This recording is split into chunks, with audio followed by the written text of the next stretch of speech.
Before we begin, I would like to acknowledge the traditional owners of the land on which we present from today, the Turrbal and Yagara people. I pay my respect to their elders, the first storytellers, and recognize their continuing connection to land, waters, and community.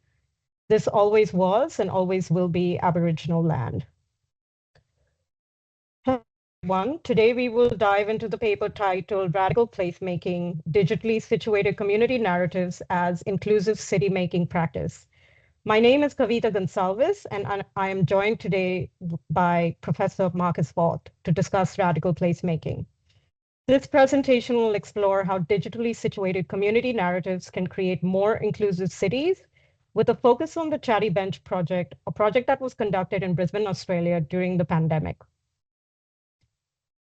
Usually the term placemaking means that institutions or communities engage in uplifting physical spaces through physical interventions in order to attract communities or to create places of meaning.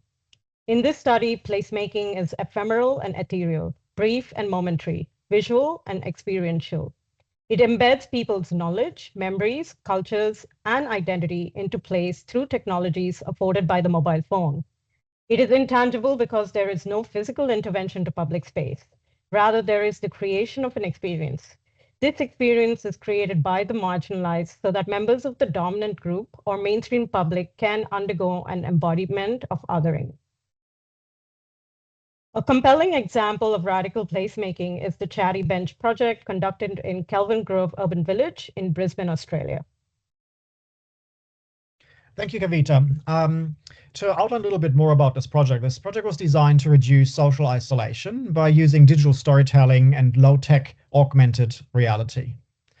The Kelvin Grove Urban Village, where this project was situated, is a new mixed-use development here in the city of Brisbane, and it includes residential, commercial, educational, and recreational uses.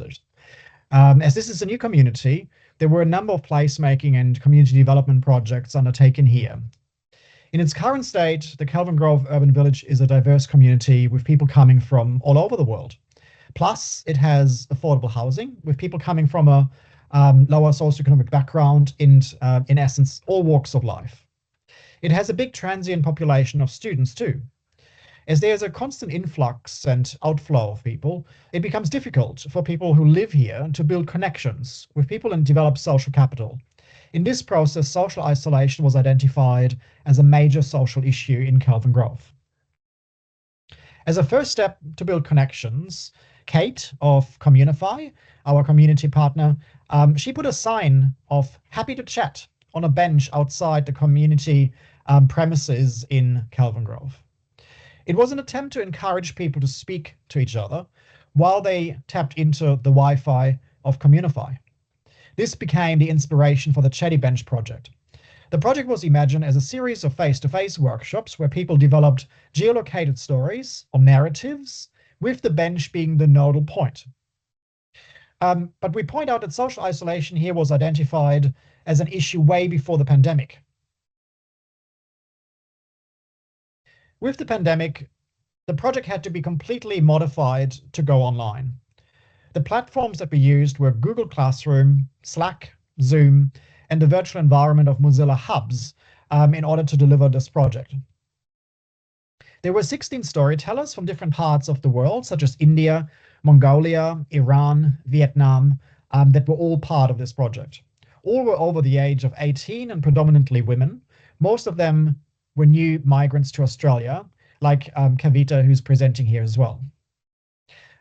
Those participants created stories on impact of the pandemic, their love for dancing, precarious migration journeys, and experiences of domestic violence. And they laid out their stories over the landscape of the Kelvin Grove Urban Village. It's like a Pokemon Go approach, but instead of catching Pokemons, you catch a song, a poem, a narrative designed and created by the storytellers. To just quickly look at the tech backend, the situated stories were made by the 16 storytellers through a combination of different digital technologies afforded by a computer. Interactive fiction, such as Twine, digital storytelling, and locative media. It was made for the smallest, most accessible and pervasive unit of media contraptions, the smartphone. The project had two exhibitions. The first one was held in the virtual environments of Mozilla Hub, and the virtual environment is modeled on the neighborhood of Kelvin Grove. The other exhibition closed out the Chatty Bench project and was held during the farmers markets in Kelvin Grove. What is special about the face-to-face exhibition is that all the storytellers met for the first time. The stories are also experienced by exhibition attendees on their smartphones, armed with headphones or hats, sunnies, and sports shoes. The storytellers in conversation felt empowered thanks to learning coding, felt heard and listened to, and were able to make sense of the situation. The ones who experienced the stories said they had an embodied experience and felt connected to the storytellers. Places of Kelvin Grove had enhanced meanings to both groups. The Chatty Bench project had a significant impact. For participants, it was an empowering experience, helping them develop storytelling skills and digital expertise. For users engaging with the digital narratives, it fostered empathy and a deeper connection to marginalized stories. Additionally, it introduced a new form of urban memory making, embedding personal histories into public spaces and making them more inclusive and representative of diverse experiences. Looking ahead, radical placemaking has the potential to shape urban planning and public policy by incorporating community-driven digital storytelling. However, accessibility remains a key challenge, and more efforts are needed to ensure digital tools are available to all. This development could further democratize placemaking and make public spaces more vibrant and engaging. The project went on to become a community festival in December 2021, where benches became the sites of art, theater, drama, and interaction, allowing any community member to contribute their stories. The project went on to win the Media Architecture Biennale 2023 award for the category Equitable and Sustainable Media Architecture. In conclusion, radical placemaking is a transformative approach that fosters inclusive urban narratives and challenges dominant histories embedded in our cities. By utilizing digital tools, marginalized communities can reclaim public spaces and create meaningful, lasting narratives that in turn create inclusive cities. We hope you enjoy reading the paper.